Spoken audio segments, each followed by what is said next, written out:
영화 마징콜에는 이런 대사가 나옵니다. 이 사람들 봐. 무슨 일이 일어났는지 아무것도 모르고 마냥 돌아다녀. 이 말처럼 세상 곳곳에서 평범한 이들이라면 꿈도 못 꿀 일들이 벌어지곤 하는데요. 주가 조작 범죄 역시 그중 하나가 아닐까 싶습니다. 오늘은 주가 조작 그리고 그것이 미치는 경제적 영향 그리고 주가 조작 관련 영화까지 두루 살펴보겠습니다. 이 시간 채워주시기 위해 박시동 경제평론가 그리고 라이너 영화평론가 나오셨어요. 두 분 안녕하세요. 네, 안녕하세요. 예, 라이너 영화평론가는 지난번에 네. 명절 특집 때 추석 특집 때 한번 모셔가지고 했는데 오늘 또 이렇게 나와주셔서 매우 감사드립니다. 네, 감사합니다. 저도 예, 감사합니다. 종종 나와주시기 바라고요. 네네. 자, 뭐 주가 조작 뭐 최근에 이제 그 뭐 김건희 여사의 도이치모터스 주가 조작 이제 불기소 무혐의 때문에 워낙 또 얘기가 많이 나오고 있는데 이게 어떤 식으로 실제 이루어지고 있는지 뭐 잘 몰라요. 형태도 모르고 그래서 조금 유형 그리고 이게 뭐 영향 이런 것까지 좀 설명을 해주시죠, 평론가님이. 네네. 주가 조작은 일단은 뭐 말 그대로 주가를 조작하는 거죠. 근데 인위적으로 끌어올리거나 내리거나 심지어는 고정하는 것도 사실은 주가 조작입니다. 아, 그래요? 어쨌거나 가격을 인위적으로 자연 상태가 아니라 계획된 어떤 행태에 의해서 조정하는 것들이 다 주가 조작인데요. 세부적으로는 우리는 법에서는 이렇게 세 가지 행태를 규정하고 있어요. 뭐냐면 예를 들어서 미공개 정보 이용. 예를 들어서 내부자들이 야, 요 정보가 새 나가면 돈이 되겠다 아니면 오히려 주가가 떨어지겠다 이런 정보를 이용해서 먼저 선행 매매를 하거나 위험을 회피하는 것들 요것도 이제 법에서 금지하고 있고요. 부정거래 행위라고 해서 예를 들어서 일단은 허위의 얘기를 언론에 흘리거나 허위 공시를 내리거나 해서 가격에 영향을 주는 것들 이런 것들이고요. 그다음에 이제 가장 이제 직접적인 행위가 이제 시세 조정 행위입니다. 이것은 일단은 뭐 통정 매매라든지 이런 것들 이제 많이 언론에 나오는 거 있잖아요. 이런 걸 통해서 매수와 매도 이쪽 양 사이드에 개입함으로써 직접적으로 가격을 조정하는 행위. 이런 것들이 다 주가 조작 이렇게 일컬어지는 행위들이죠. 그러니까 서로 이제 사고 팔고 하면서 매매 물량도 늘리고 가격도 그러면서 이게 관심을 사람들의 이목을 끌어서 이렇게 관심 이게 주가를 올리는 뭐 이런 거를 이제 시세 조정이라고 보통 얘기를 하는 것 같은데 일단 뭐 김건희 여사가 개입됐는지 여부는 아직 확인이 안 됐지만 어쨌든 의혹을 받았고 그 나머지 주가 조작과 관련돼서 재판받은 사람들은 2심까지 사실상 이제 유죄가 나왔으면은 이거는 거의 확정적으로 주가 조작이라고 법원에서 본 거나 맞는 것 같아요. 예. 그래서 도이치모터스 주가 조작 그리고 뭐 최근에 라더견 사태, 영풍재지 사태 뭐 이런 것들이 있었어요. 뭐 이거를 다 설명할 수는 없는데 뭐 우리가 경험했던 대표적인 주가 조작 사건이 어떤 것들이 있었고 어떤 방식이 좀 많이 이용됐는지 궁금해요. 네, 최근에 있었던 사건만 먼저 말씀드려야 될 것 같아요. 그러니까 좀 죄송한데 주가 조작이 자주 일어나는 시장입니다. 너무 부끄럽습니다. 그러니까 우리나라가요? 예, 그런 유명한 사례들 얘기하자면 끝도 없어가지고요. 최근에 그 사회적으로 가장 그 이슈가 됐던 두 가지 사건만 말씀드리면 영풍재지 사건인데요. 영풍재지는 사실은 평소에는 3,400원대, 3,000원대 주식이에요. 그러니까 사람들이 별로 관심을 갖고 있지 않았던 주식이죠. 이런 주식을 이제 일당이 이제 관심을 갖고 2022년 10월부터 지난해 10월까지 약 1년 정도를 330개 계좌를 동원합니다. 330개. 예, 동원된 게 330개고요. 그래서 천천히 오랜 시간을 두고 모든 수법이 다 들어가요. 가장 매매, 그러니까 가짜로 매매하는 거고요. 도이치모터스 때처럼 통정 매매 짜고 치는 거죠. 그 다음에 고가 매수 주문 시세를 올리기 위한 거죠. 그 다음에 심지어는 이제 가격이 떨어지는 걸 방지하기 위해서 남아있는 물량을 전부 다 소진시켜버리는 물량 소진 주문. 그리고 종가 관여 주문은 뭐냐면 떨어지기 직전에 종가를 무조건 올려가지고 상한가를 만들어내는 종가 관여 주문. 이런 다양한 수법이 여기 다 들어가요. 그래서 1년에 걸쳐서 3,400원이었던 게 48,000원까지 올라갑니다. 12배 이상 뛰었네요. 그렇게 해서 일단 어마어마한 천문학적 주가 이익을 받다가 결국에는 이제 덜미가 잡혔던 사건이 하나 있고요. 라더견, 뭐 연예인 임창정 씨도 관여됐고, 뭐 유명한 사람 많이 걸려 있고요. 키움증권 뭐 회장까지 걸렸던 여러 가지 사건이 있었던 건데 뭐냐면 CFD라는 사실은 굉장히 위험한 차액 거래, 파생 관련한 거래가 있는데 요것은 레버리지가 커요. 작은 돈으로 크게 거래할 수 있는 건데 요거를 통해서 평소에 조정하는 주식 거래 가격보다 훨씬 더 작은 돈으로 많은 거래 차익을 만들 수 있는 수법이죠. 요거를 일단 주 수법으로 했고 CFD 거래를 주 수법으로 했는데 여기에 관련돼서 계좌가 어마어마하게 동원됐는데 기존에 있던 수법과는 전혀 다른 거죠. 예를 들어서 그 핸드폰을 통해서 관여자들의 비밀번호와 계좌를 아예 가지고 있다가 핸드폰으로 거래를 했는데 핸드폰을 각지에 흩어져서 거래하면서 예. 위치 추적까지 따돌리는 치밀한 수법을 동원해서 거래를 합니다. 그래서 요거 관련해서 한 7,800억 이상의 주가 나중에 이제 피해가 생길 정도의 천문학적인 그런 주가 피해가 생겼던 그런 거래도 있었고요. 예. 임창정 씨가 거래했던 그 사건입니다. 예. 그러니까 주가 조작을 이 금융증권거래소나 금융당국이 네. 이상거래 징후로 이렇게 네. 포착을 하잖아요. 그렇습니다. 그런데 왜 우리나라에는 다른 나라보다 유독 많은 건가요? 결국은 이게 솜방망이 처벌 뭐 이런 게 영향이 있는 바로 건가요? 그겁니다. 일단은 오토매틱으로 걸리긴 하는데 그게 일단은 거래소에서 잡혔다가 감독원으로 넘어갔다가 또 여러 심리를 거쳐서 검찰까지 가고 또 거기서 이제 수사 단계까지 넘어가서 예. 다시 또 기소 단계까지 넘어가고 기소가 돼서 유죄가 됐든 여기서 중요한데요. 집행유예가 대부분이고요. 실제로 제가 갑자기 통계가 생각이 안 나는데 예를 들어 100건에 해당하는 게 처음에 주가 조작이 생겼다면 예. 재판으로 넘어가는 게 10건이 안 되고요. 10건 중에서 실제로 유죄받고 감옥 가는 게 그중 한 건이 안 됩니다. 이번에 도이치모터스 주가 조작 그러니까 관련해서 주범들도 다 대부분 지금도 다 집행유예예요. 다 집행유예요. 그렇습니다. 예. 그리고 실제 돈 번 나머지 한 몇십억씩 돈 번 사람들은 전혀 기소된 사람이 없어요. 알겠습니다. 예. 자, 영화 얘기를 좀 해보죠. 영화에서 주가 조작 뭐 이런 거 굉장히 자주 나오는 것 같아. 이게 그러니까 굉장히 자극적이기도 하고 사람들한테 조금 뭐라고 할까요? 이게 그러니까 플롯을 구성하기가 좀 흥미롭지 않나 그런 생각이 드는데 어떤 영화들이 좀 있었고 어떤 수법이 나왔는지 좀 궁금해요. 그러니까 이게 영화에서 이게 왜 재밌냐면 이게 범죄 영화거든요. 그러니까 기본적으로 구성 자체는 하이스트 무비, 케이팝 무비예요. 그러니까 타짜 같은 거 보면 되게 재밌잖아요. 재밌죠. 네, 그 타짜에서 이제 범죄를 하기 위해서 고니가 이제 기술자라고 하면 그 판을 깔아주는 정마담이 있고 예. 그리고 거기에 이제 돈을 내줘야 되는 호구들이 오고 이렇게 판이 돌아가는 이런 일종의 범죄 영화인데 지금 우리나라에서 나오는 이런 주가 조작 영화들은 전부 다 범죄 영화입니다. 그래서 작전이란 영화 요게 좀 기억에 많이 남으실 텐데 예. 사실 우리나라는 좀 그게 깊진 않아요. 이런 주가 조작이라든지 주식이라든지 이런 것들에 대해서 이해가 깊은 분들이 영화를 만들지 않기 때문에 아직까지도 작전이 최고 작품입니다. 아, 그렇군요. 그렇습니까? 네. 근데 왜냐면 그 이후에 나온 작품들이 전부 다 작전에 미치지 못했어요. 작전 처음 나왔을 때 좀 부족하다. 우리 또 좀 더 잘해야 된다. 예. 이런 얘기가 나왔는데 더 잘하지는 못했고요. 이호재 감독의 영화 작전. 근데 이 작전에 나온 뭐 줄거리 자체는 뭐 전형적인 아까 말씀드렸던 타짜 같은 그런 줄거리인데 여기에서 나온 이야기가 아까 이제 박시동 선생님이 말씀하신 내용이 그대로 나옵니다. 그러니까 어떤 작전을 펼치는 거냐면 황종구 박희순 씨가 황종구라는 조직폭력배였다가 이제 자기가 투자 회사를 만들어서 자기는 주식으로 큰 돈을 벌겠다. 그래서 나중에 30억 40억씩 여의도에 갖다 주고 자기는 정치도 하겠다. 정당 입당하겠다. 이런 생각을 갖고 있는 조폭인데요. 이 친구가 이제 부실 건설 회사의 주식을 끌어올려서 팔겠다는 거죠. 그 사람이 의뢰를 해옵니다. 그러면 이 황종구가 돈을 모아요. 부자들의 계좌 뭐 돈들을 좀 모아놓죠. 그 다음에 어떤 방법을 하냐면 첫 번째로 거짓된 정보를 흘립니다. 그러니까 호재가 생겼다. 어떤 뭐 미생물 무슨 연구 기술 회사를 인수한다더라 하는 소문을 이렇게 퍼뜨려요. 그렇게 해서 주가를 끌어올리려고 하고 그런 소문이 퍼졌을 때 이제 투자사의 브로커는 전화 돌리고 뭐 하고요. 그리고 이렇게 앞에 계신 분처럼 증권방송 출연하시는 분들, 이런 분들, 이런 사람 몇 명을 이제 섭외를 해서 그 사람들이 이제 방송에서 서로 쿵짝을 맞추는 거예요. 아, 이게 뭐 유망한 주식이다. 유망하고 뭐 이건 호재고 이거는 뭐 이런 얘기들을 하죠. 그러다가 이제 또 이제 외국계 자금이 들어오는 것처럼 하기 위해서 외국계 증권사에서 펀드 매니저를 하고 있었던 브라이언이라는 사람이 외국계 자금도 들어오는 것처럼 이런 식으로 몇 가지 호재를 만들어 놓고 그 다음에 말씀하신 통정 거래를 합니다. 그러니까 통정 거래를 영화에서 어떻게 설명하냐면 그 술을 갖고서 설명을 해요. 위스키를 잔에 가득 따라 놓고 내가 이 사람한테 그 잔을 넘겨요. 그럼 그 사람이 조금 더 따라요.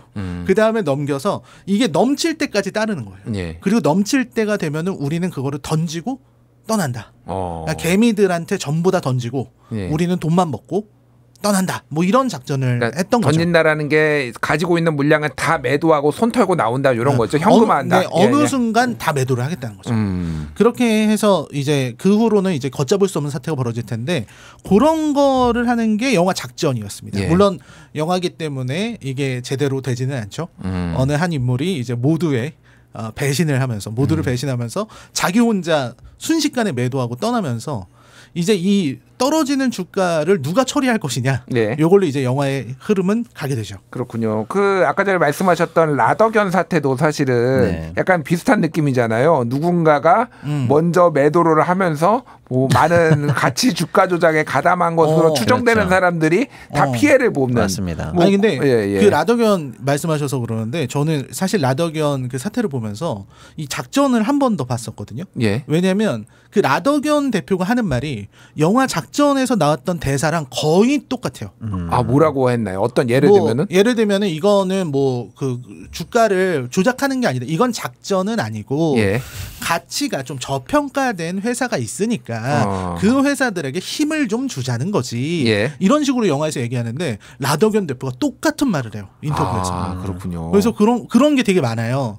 작전을 지금 다시 보시면 라더견 대표가 영화 작전을 봤나? 이런 생각이 들 정도로. 아니, 충분히 그럴 가능성이 있을 것 같아요. 그러니까 워낙 뭐 잘 만든 작품이기도 하고 그게 약간 고전적인 수법들이기도 하니까 그렇군요. 알겠습니다. 근데 요거 하나만 다시 여쭤볼게요. 이제 형량 얘기를 아까 전에 우리가 좀 하다 말았는데 제가 이제 좀 기사를 찾아보니까 버나드 메이도프 이제 한화로 한 223조 원 정도 피해액이 이제 발생했는데 이분 같은 경우에는 형량이 150년형이 그 정도 나왔죠. 나와가지고 2021년에 감옥에서 사망했더라고요. 보니까. 그런데 뭐 루보 자동차 제조업체 루보의 1,500억 주가 조작은 징역 2년 6개월에 벌금 1억 원, 집행유예 5년, 사회봉사 명령 200시간. 물론 이제 금액이 다르기는 하지만은 우리나라는 왜 이렇게 관대한 건가요? 이 주가 조작에. 그거는 사실 이제 국회의원들한테 물어봐야 될 것 같습니다. 일단은 법이 정한 형량이 너무 적고요. 형량이 적을 뿐만 아니라 사실은 이제 금전적인 피해를 먼저 입히는 범죄 아닙니까? 그거에 대한 일단은 예를 들면 뭐 생명권이 침해된 범죄라면 되돌릴 수가 없지만 이건 금전 범죄 아닙니까? 그거라도 환수할 수 있는 1차적 길이라도 열려야 되는데 거기부터 안 열려 있고요. 범인들은 재산을 빼돌리고 형량도 작게 이렇게 사실은 사법 체계가 선진국에 비해서 너무나 경미하게 되어 있어요. 지금 그러니까 작년에 법이 조금 바뀌긴 했습니다. 바뀌었는데도 불구하고 선진국에 비하면 택도 없는 수준이다 이렇게 볼 수가 있고요. 그렇군요. 이게 어쨌든 이게 자본주의를 유지하는 근간 중에 하나가 맞습니다. 이렇게 소위 말해서 이 거래 자유시장 거래를 이게 침해하거나 왜곡하는 것에 대해서는 철퇴를 가해줘야지 이게 좀 유지가 되는 거잖아요. 앵커님이 너무 좋은 말씀 해주셔서 제가 꼭 이런 말씀을 좀 드리고 싶은데요. 이게 그래 뭐 누군가는 주가 조작하고 누구는 돈 좀 벌고 누구는 이렇겠지 이런 정도로 약간은 좀 가볍게 보는 경향이 있어요.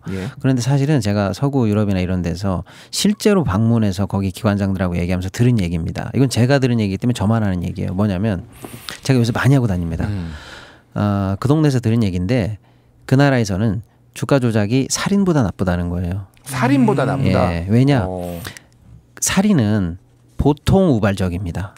계획살인보다 우발살인이 많아요. 충동적이거나 그렇죠. 근데 보통 주가 조작에 우발적 주가 조작이 있습니까?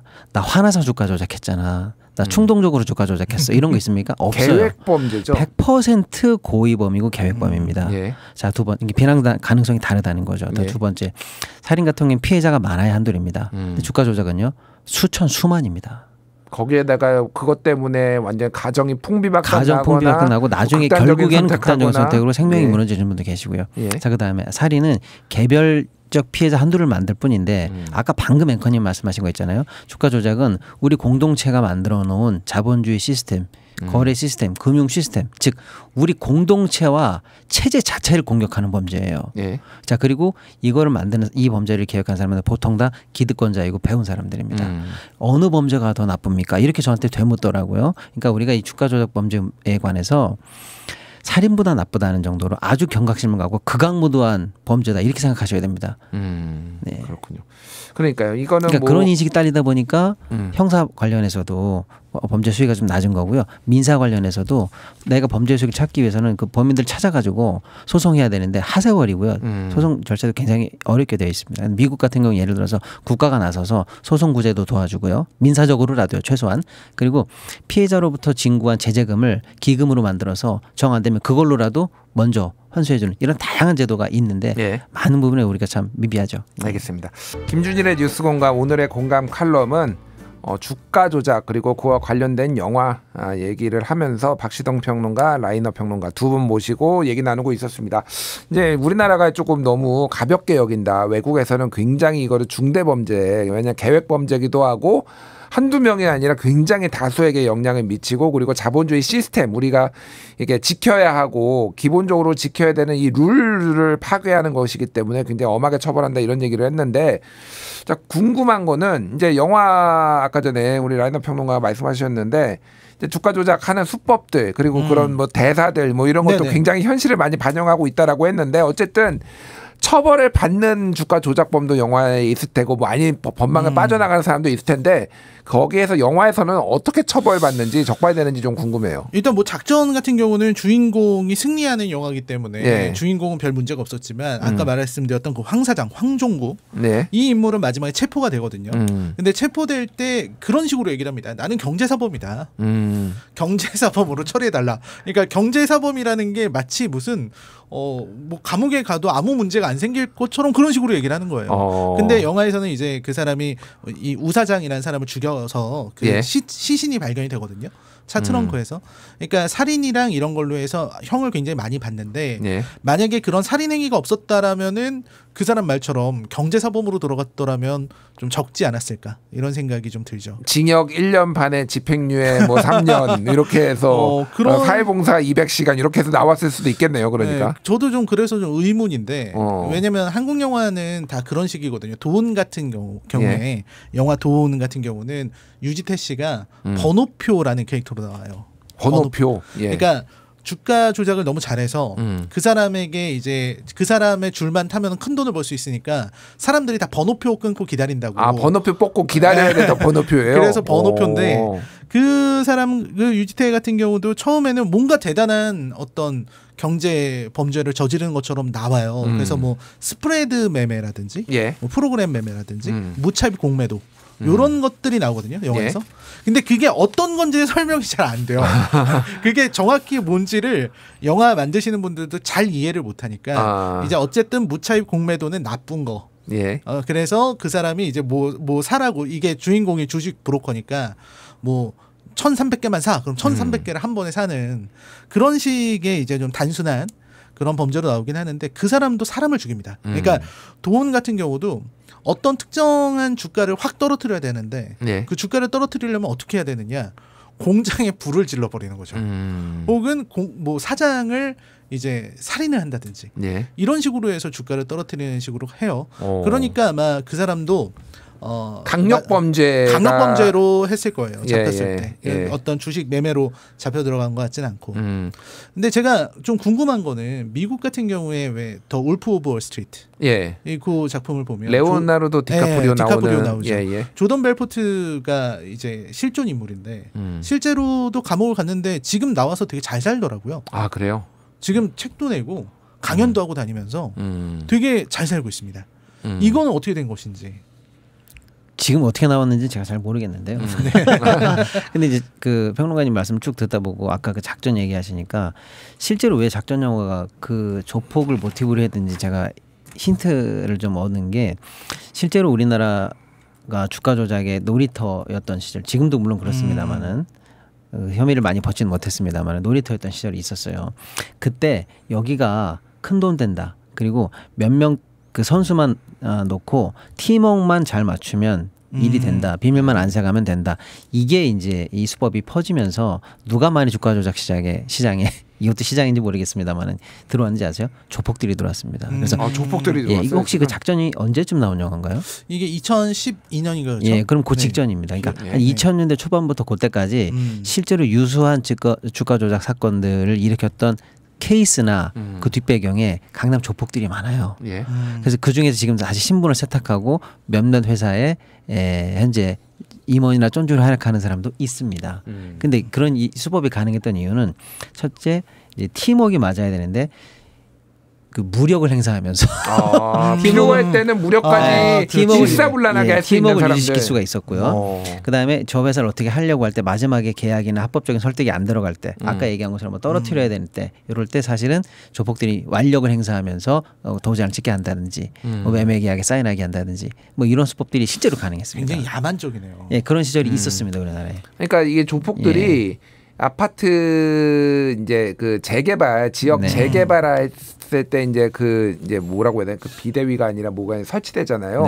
거기에 옛날에는 이제 그 이명박 정부 때는 이걸로 이권을 많이 가져갔어요. 그러니까 거기 운영비를 해가지고 이거는 왜 그걸 제가 잘하냐면은 저희 어머니 집이 재개발이 20년째 안 되고 있는데 조폭이 들어와가지고 그 원래 재개발 그 조합장이라고 하죠. 그 사람을 물러나게 했어요. 협박을 해가지고 매일같이 막 협박하고 뭐 소위 말해서 죽여버린다 뭐 이렇게 해가지고 그래서 그 사람이 한 100억인가를 해먹었어요. 그래서 지금도 소송 중이에요. 그러니까 그게 그런 식의 이제 수법들이 많이 있다가 그 아파트 재개발 조합을 가지고 많이 조폭들이 들어왔다가 말씀하신 대로 이제 주가 조작 시장에 들어오고 최근에는 이제 코인 시장 쪽에 몇 년 전부터는 코인 시장 쪽에 들어와서 돈 되는 거는 조폭들이 다 들어오는구나. 약간 예, 그런 것 같아요.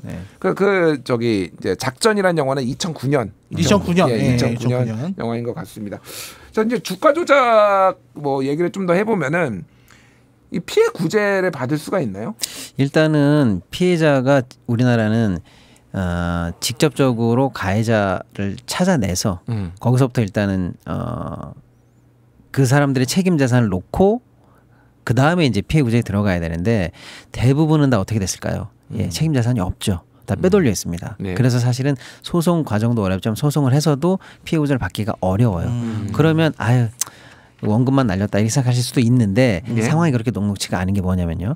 아까 그 라더견 주가 조작 그 케이스 같은 경우에는 제가 아까 좀 어렵지만 CFD라고 해서 레버리지가 많은 상품을 통해서 주로 주식을 거래하다가 한 사람이 매도하기 시작하면서 이게 일단은 걷잡을 수 없이 매도도 에스컬레이팅을 타면서 매도가 됐거든요. 여기에 동원된 개인 계좌에 동원되신 분들은요.